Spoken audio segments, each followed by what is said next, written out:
Mes chers concitoyens, mesdames et messieurs, comme chaque semaine, nous nous retrouvons pour faire ensemble un point sur l'évolution de l'épidémie de la Covid et des moyens que nous nous donnons pour y faire face. Je vous l'ai dit jeudi dernier, la circulation du virus s'est accélérée depuis une quinzaine de jours.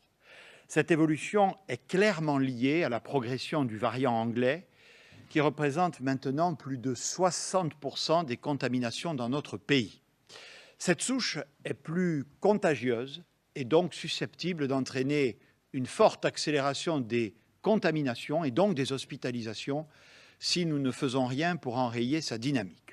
Nous comptons hier 25 156 malades hospitalisés pour cause de Covid. Parmi ces malades, 3 647 étaient hospitalisés en réanimation, soit 200 de plus qu'il y a 8 jours. Dans certaines régions, le virus circule moins, voire ralentit, alors que dans d'autres, nous constatons des progressions rapides et des incidences élevées nettement supérieures à la moyenne nationale.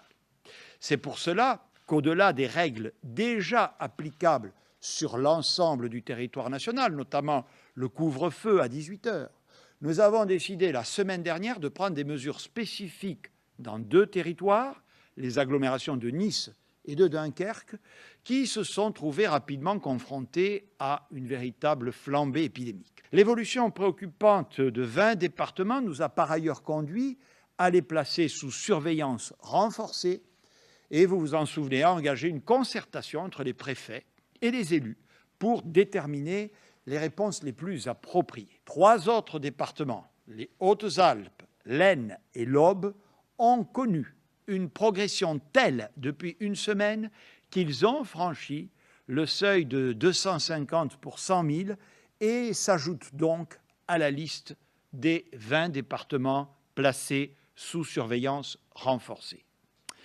L'analyse des derniers chiffres et les retours des échanges avec les élus de ces territoires me conduisent à arrêter 4 séries de mesures.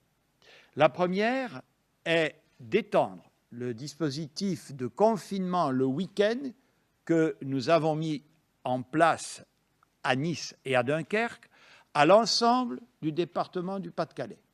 L'incidence y est en effet en progression très rapide. Le niveau de saturation des services de réanimation se situe au plus haut de tous les départements français.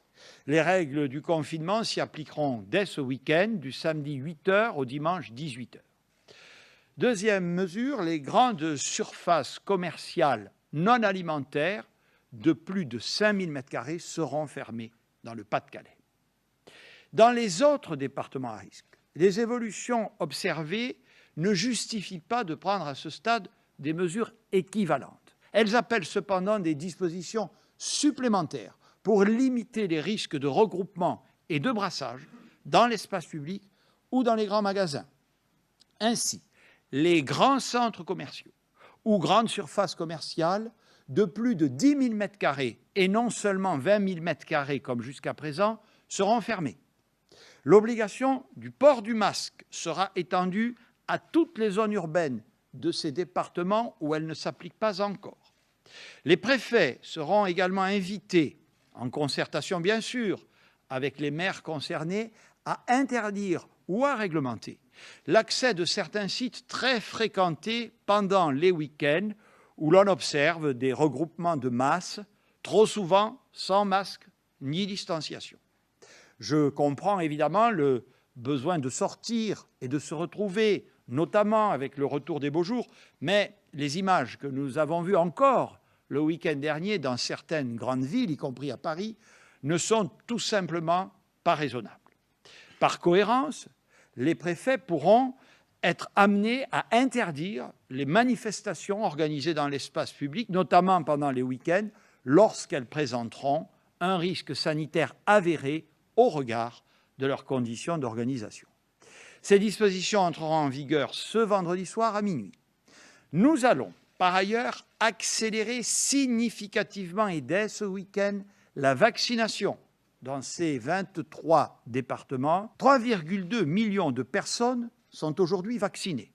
dont 1,8 ont déjà reçu leurs 2 doses. La Haute Autorité de Santé a indiqué lundi, sur la base d'études scientifiques internationales, que sont désormais éligibles à ce vaccin non seulement les personnes de 50 à 64 ans, c'était déjà le cas, mais encore les personnes de plus de 65 ans, ainsi que les personnes atteintes de pathologies à très haut risque de formes graves.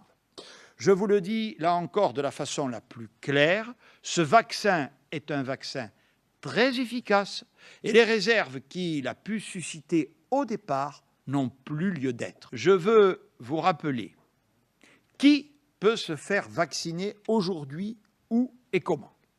D'abord, pour les personnes de plus de 75 ans, vous le savez, la vaccination est ouverte depuis le 18 janvier dans les centres de vaccination en réservant sur Internet, sur le site santé.fr ou en appelant le centre le plus près de chez vous. Pour les personnes de plus de 50 ans, la vaccination, vous le savez, vous êtes ouverte si vous avez ce qu'on appelle une comorbidité, c'est-à-dire un problème de santé vous rendant plus fragile face au virus. Pour vous faire vacciner, vous devez contacter votre médecin.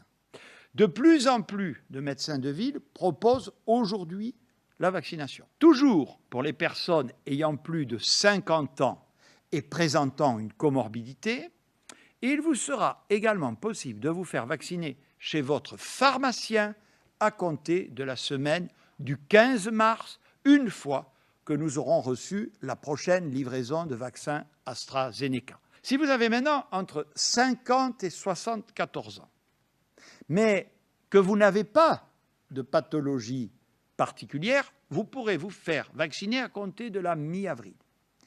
Si vous avez moins de 50 ans, vous pouvez vous faire vacciner uniquement si vous avez une pathologie à très haut risque de forme grave de la Covid, et ce, depuis le 18 janvier. Vous êtes alors prioritaire dans les centres de vaccination et vous pouvez aussi vous faire vacciner chez votre médecin traitant.